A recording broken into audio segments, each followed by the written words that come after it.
Question number 2, Chris Hipkins. Thank you, Mr Speaker. My question is to the Minister of Education. Is she confident that schools are getting all the support they need to help every child succeed? The Honourable Hekia Parata. Mr Speaker, I am confident that schools have received more in support under this national government to help their children succeed than under any other government.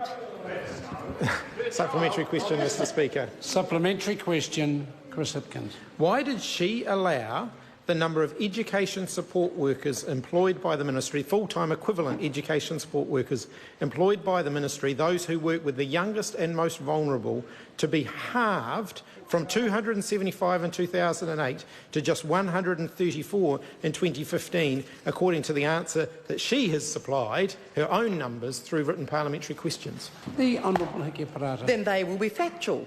Mr Speaker, what I can answer is that I don't make operational decisions.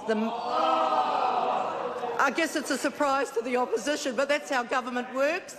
Yes, so the Chief Executive of the department makes that decision, and I trust that those decisions have been made in the context of delivering better outcomes, and that is actually what we are seeing. Supplementary question, Mr Speaker.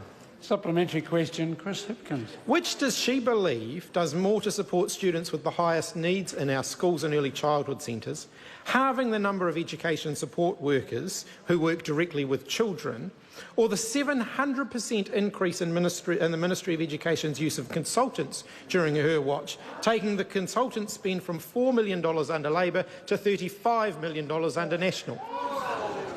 The Honourable Hekia Parata. Mr Speaker, it's not a matter of what I believe, it's a matter of what we know. And what we know is that there is more funding going into every part of the New Zealand education system under this government than there ever has been. We are also dealing... Order. There's little point in continuing the answer if the opposition doesn't want to hear it. Okay. Further supplementary? Supplementary question, Chris Hipkins.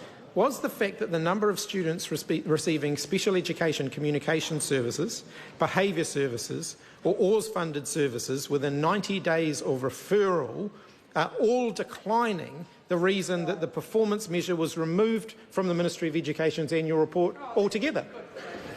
The Honourable Hekia Parata. No, Mr Speaker, at the risk of iterating yet again the facts, vote education has gone up by 35%. Funding for special ed or learning support has gone up by 29%.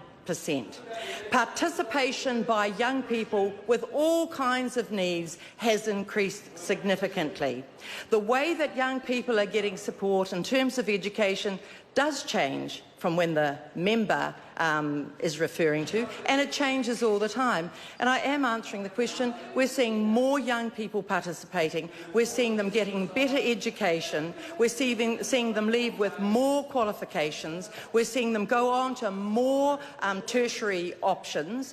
And these are signs of success. Are there challenges within the portfolio in terms of kids with particularly high and complex needs? Yes, there are. And everyone in the system is working hard to meet those. Point of order, Chris Hipkins. Mr Speaker, that was a very long answer. But the question that I asked... Order. Was we whether... don't need to repeat the question for me because I'm going to invite you to repeat the question to the House. Thank you, Mr Speaker. Was the fact that the number of students receiving special education communication services, behaviour services or OARS-funded services within 90 days of referral are all declining the reason the performance measure was removed from the Ministry of Education's annual report altogether? The Honourable Hekia Parata. Mr Speaker, no. Supplementary question. Order. Supplementary question, Mr Speaker. Chris Hipkins. Thank you, Mr Speaker. Did she say in her budget bid last year, quote, there is increasing demand for additional learning support. In most cases, these are capped appropriations and we can ration provision, end quote. If so, is that rationing the reason why so many schools are saying that under this government they are considering suspending or expelling students with behavioural or other learning support needs because they don't have the resources to support them? There were two supplementary questions there. The Minister can address one or either, or both. I'm going to address both, thank you, Mr Speaker. The answer to the first one is yes, and the answer to the second one is no. We work with every school across the country to address their particular needs, and I think it is inappropriate to simply be recommending, as one principle on the media is, that schools start suspending students. There is a natural justice process in the event of particular violent acts, and those should be followed by every school. Supplementary question, Chris Hipkins. If she doesn't want schools to suspend or expel students, why is the level of special education support provided to students who have been suspended or expelled so much significantly higher than those students who remain in a school?